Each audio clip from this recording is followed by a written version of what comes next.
Iniciar un nuevo rol ejecutivo, sobre todo en una gran corporación, yo siempre me lo imagino como llegar a una ciudad extranjera en plena noche. Tienes un mapa, sí, quizás es el manual de la empresa, pero es un mapa plano, sin vida. No conoces las calles de verdad, las costumbres locales, el ritmo al que se mueve la gente. Y la pregunta es, ¿cómo aprendes a navegar esa ciudad no solo para sobrevivir, sino para dominarla y hacerlo rápido? Es una analogía muy potente. De verdad captura esa sensación de desorientación y sobre todo la urgencia, porque en esos primeros 100 días, cada movimiento es observado, cada decisión es juzgada. No hay tiempo para el clásico ensayo y error. El costo de equivocarse ahí, en ese contexto, es altísimo. Exacto. Y justo por eso hoy vamos a analizar una herramienta estratégica para esos días críticos, el aprendizaje vicario. La idea es explorar cómo la observación, pero una observación consciente, deliberada, puede ser el atajo más efectivo para un ejecutivo que se integra a una nueva organización, especialmente en un sector tan competitivo y, bueno, tan regulado como el farmacéutico. Es que, en el fondo, estamos hablando de hackear un mecanismo biológico. El cerebro humano está, digamos, diseñado para modelar conductas, para aprender viendo a otros. En un entorno de alta presión como puede ser una Big Pharma, usar este mecanismo de forma intencionada no es solo una ventaja, es una cuestión de supervivencia y de éxito acelerado. Y la clave, como bien decías, no es imitar, es decodificar y adaptar. Esa es la palabra, decodificar. Y para esta conversación nos vamos a apoyar en un documento que detalla el aprendizaje vicario en un proceso de onboarding. Vamos a desglosar su método de 6 pasos que en esencia busca descargar la experiencia acumulada de una organización sin tener que pagar el peaje de los errores iniciales. Esta exploración a fondo es presentada por Pharma on Target, la consultora especializada en career coaching para ejecutivos de la industria farmacéutica en toda Latinoamérica. Perfecto. El primer paso de este método es, quizás, el más fundamental, porque tiene que ver con la mentalidad. Es la base sobre la que se construye todo lo demás. De acuerdo. Volviendo a nuestra ciudad nocturna. Antes de empezar a conducir, primero tienes que creer que es posible llegar al destino, ¿no? El primer concepto que se plantea es el disparador de posibilidad. Entiendo que es ese momento en que un ejecutivo nuevo ve a un par con una trayectoria similar y su cerebro hace clic. Piensa, si esa persona pudo, ese camino también existe para mí. Exactamente. Es un antídoto potentísimo contra el síndrome del impostor. A ver, imagina un ejecutivo que viene de la cultura ágil, de mucho volumen, del mercado de genéricos de una empresa como Lupin o Teva, y aterriza en el modelo de specialty care de una farmacéutica de innovación, que es un mundo completamente distinto. La duda es inevitable. ¿Mis competencias son válidas aquí? Ver a alguien que hizo una transición similar y tuvo éxito reduce esa disonancia cognitiva. El cerebro recibe una prueba de concepto. O sea que no se trata de buscar un clon, sino una prueba de viabilidad. Como un director comercial que llega a Takeda o a AbbVie y casi instintivamente busca historias de éxito, pero de gente que no nació en esa cultura, sino que se adaptó a ella. Es buscar una validación que va más allá del bienvenido a bordo. Justo. Es la primera evidencia de que tus habilidades son transferibles y, más importante, que son valoradas en la nueva cultura. Y esto te lleva a hacerte preguntas muy concretas. Ya no es una angustia abstracta, es una investigación. Uno empieza a mirar el organigrama y se pregunta, ¿quién aquí ha recorrido un camino profesional parecido al mío? O una pregunta más profunda, si esa persona logró consolidar su propuesta de valor en pocos meses, ¿qué me dice eso sobre la apertura real de esta organización al talento externo? Entendido. Así que primero confirmo que el camino es viable. Pero claro, una cosa es ver el destino en el mapa y otra muy distinta es sentir que tengo la habilidad para conducir por esas calles desconocidas. Me imagino que de eso trata el segundo disparador, la autoeficacia. Precisamente. La autoeficacia no es optimismo vacío, es convicción técnica. Es la creencia profunda en la propia capacidad para ejecutar acciones específicas y complejas. Y aquí la clave del aprendizaje vicario está en observar las microconductas. No basta con ver el resultado final, el éxito de alguien. Hay que desglosar el proceso. Es como ver la repetición de una jugada magistral en cámara lenta. Se menciona, por ejemplo, observar a un par en Novartis liderando una reunión con Key Opinion Leaders, o sea, líderes de opinión clave, y verlo hacerlo de manera asertiva, pero cumpliendo al milímetro con las estrictas normas de compliance. Verlo en acción, con esa precisión, refuerza la idea de que yo también puedo ejecutar esa tarea con ese nivel de maestría. Totalmente. Es un análisis casi forense. La observación se enfoca en los detalles. En entornos de alta complejidad, como ver a líderes en Medtronic o Stryker manejar una crisis de cadena de suministro, o sea, de supply chain, o defender un P&L ante el clúster regional. Lo que se busca es el cómo. Por eso las preguntas que uno se hace son distintas. No es «lo logró», sino «¿cuáles fueron exactamente los datos que usó? ¿Qué tono de voz empleó? ¿Cuál fue su paso a paso técnico?». Es casi como hacerle una disección a su intervención. Y al ver ese paso a paso detallado, la percepción sobre la propia capacidad cambia radicalmente. Ya no es una montaña imposible de escalar, sino una serie de pasos concretos que se pueden aprender y replicar. Correcto. Pasamos del «es posible» al «yo puedo ejecutarlo». Se construye la confianza desde la técnica, no desde el deseo. Ok, esto me resuena mucho. La confianza es clave. Pero me ha pasado que entro a un lugar nuevo sintiéndome muy capaz y de pronto me doy cuenta de que no entiendo los códigos, la política interna. Es como saber hablar el idioma, pero no entender el doble sentido. ¿Cómo aborda el modelo este barómetro cultural? Lo aborda con el tercer disparador, la normatividad profesional o prueba social. Y tu analogía es perfecta. Ya sabemos que la ruta existe y que podemos conducir el auto, pero ahora entramos al tráfico. ¿Cuáles son las reglas no escritas? ¿Aquí se toca la bocina o se cede el paso? ¿La velocidad es una virtud o una imprudencia? Esto se aprende observando a los demás. Aquí es donde entra la idea de Robert Cialdini, ¿no? La de que nuestro cerebro, para decidir qué es lo correcto, mira qué están haciendo los demás. Se aprende lo que la empresa realmente valora, que muchas veces es muy distinto a lo que dice el manual de bienvenida. Muchísimo más allá. El ejecutivo usa la observación para, como decíamos, descifrar el código de supervivencia y éxito. Por ejemplo, en algunas culturas como las de laboratorios de biosimilares, digamos un Samsung Bioepis, la precisión científica es la moneda de cambio. Es lo que vale. En otras, como en gigantes de la innovación tipo Roche o Novartis, el liderazgo se mide más por su capacidad estratégica. A veces lo llaman el modelo BAC, que es un acrónimo para un estilo de liderazgo que se espera sea visionario, arquitecto de soluciones, coach de su equipo y catalizador del cambio. Ah, o sea que la cultura te dice qué tipo de conductor tienes que ser. Exacto. Y el ejemplo más potente que se ofrece en el material es el siguiente. Un ejecutivo nota que los líderes que consistentemente obtienen recursos para sus tenders o licitaciones no son los que tienen las presentaciones más vistosas, sino los que colaboran con el área de GOR, la de Economía de la Salud, desde la etapa más temprana del proyecto. La conclusión es inmediata y brutalmente clara. La colaboración interdisciplinaria no es una opción en el manual, es un requisito no negociable para el éxito aquí. Lo que lleva a decodificar la cultura real, no la declarada.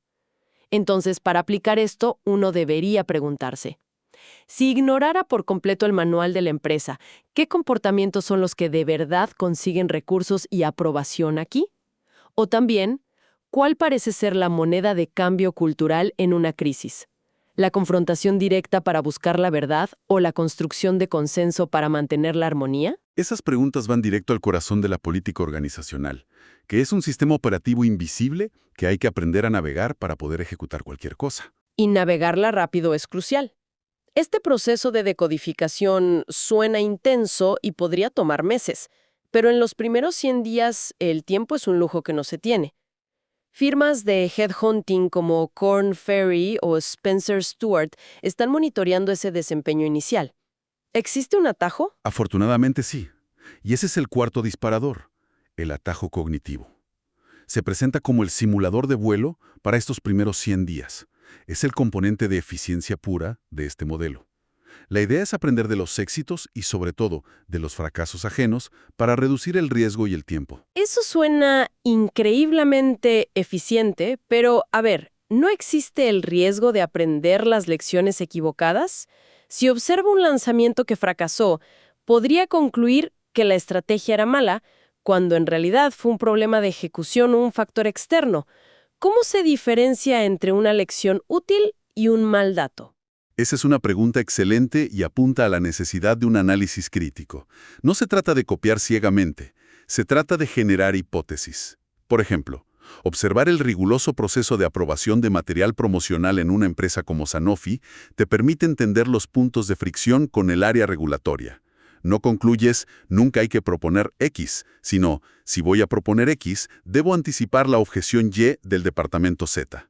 Analizar cómo Takeda gestionó el acceso al mercado en geografías complejas de Latinoamérica te enseña la estrategia sin asumir el riesgo directo del fracaso. O sea, es usar la historia de la organización como un mapa para anticipar las turbulencias y preparar contramedidas, en lugar de esperar a que la turbulencia te golpee. Exactamente. Recuerdo el caso de un director que venía de una cultura de confrontación muy directa, muy de decir las cosas como son en reuniones abiertas. En su nueva empresa observó que las decisiones importantes parecían estar ya tomadas antes de las reuniones formales. El verdadero trabajo se hacía en conversaciones de pasillo. En su primera semana casi comete un error fatal al desafiar a un vicepresidente en una reunión con todo el equipo. El atajo cognitivo para él fue ver a un par exitoso tomar un café con ese mismo vicepresidente antes de la reunión para alinear ideas. Esa simple observación le salvó la carrera en esa compañía. Una lección que podría haberle costado meses o incluso el puesto.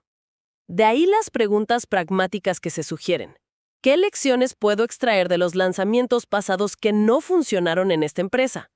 O, ¿a quién necesito observar para entender los puntos de fricción con el área de supply chain antes de enviar mi primera gran propuesta?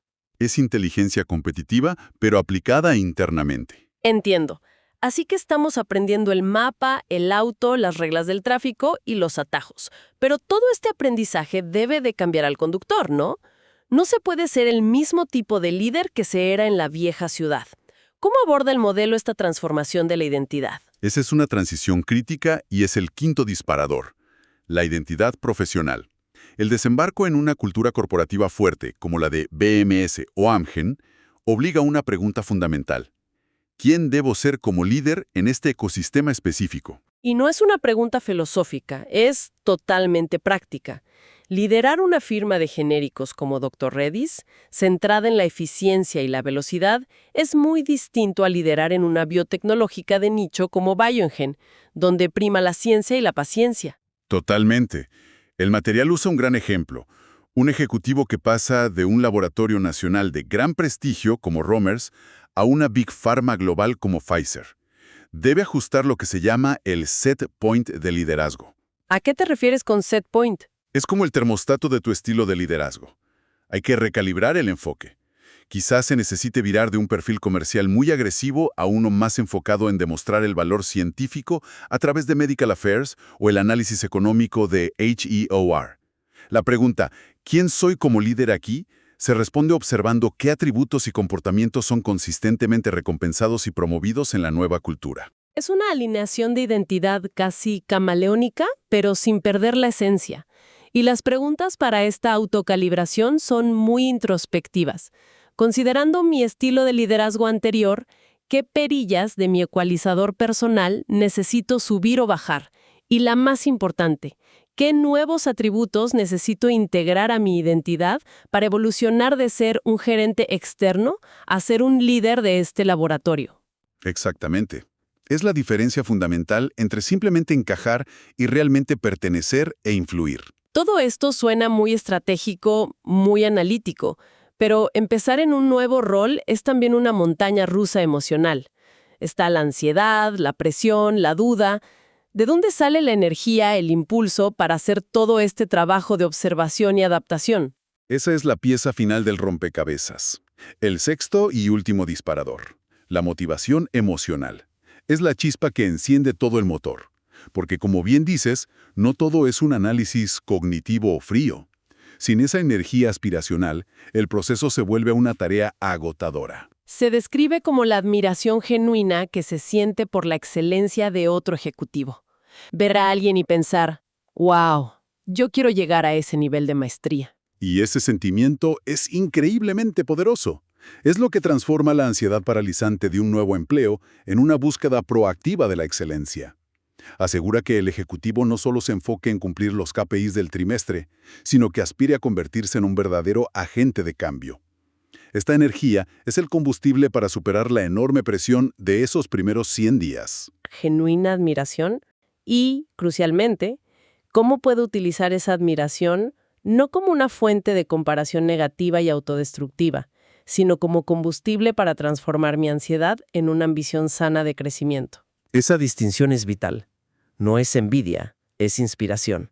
Es el motor que impulsa todo el método. Perfecto. Entonces, volviendo a nuestra analogía de la ciudad extranjera de noche, este método de 6 pasos es como nuestro GPS avanzado. La posibilidad es ver en el mapa que otros autos como el nuestro ya llegaron a destino. La autoeficacia es darnos cuenta de que sabemos cómo manejar y tenemos las habilidades para conducir por esas calles. La normatividad es entender el flujo del tráfico local para no causar un accidente. El atajo cognitivo es usar los datos de tráfico en tiempo real para evitar los atascos donde otros quedaron atrapados. La identidad es ajustar nuestro estilo de conducción al de la ciudad. Y la motivación es la emoción del viaje en sí, el deseo de llegar a ese destino brillante que vemos a lo lejos. Es una síntesis perfecta. Y la conclusión metodológica que se extrae del material es clara. El aprendizaje vicario permite a un ejecutivo descargar la experiencia colectiva de la organización sin pagar el altísimo precio del error individual. Es sin duda la forma más inteligente y rápida de acelerar la curva de aprendizaje. Y lo que lo hace poderoso, creo yo, es que transforma un proceso que suele ser intuitivo y caótico en un método deliberado. Le ponen nombre y estructura a lo que los ejecutivos más exitosos quizás hacen por puro instinto. ¿Cómo se asegura ese mismo ejecutivo de que otros puedan a su vez aprender de su propio camino?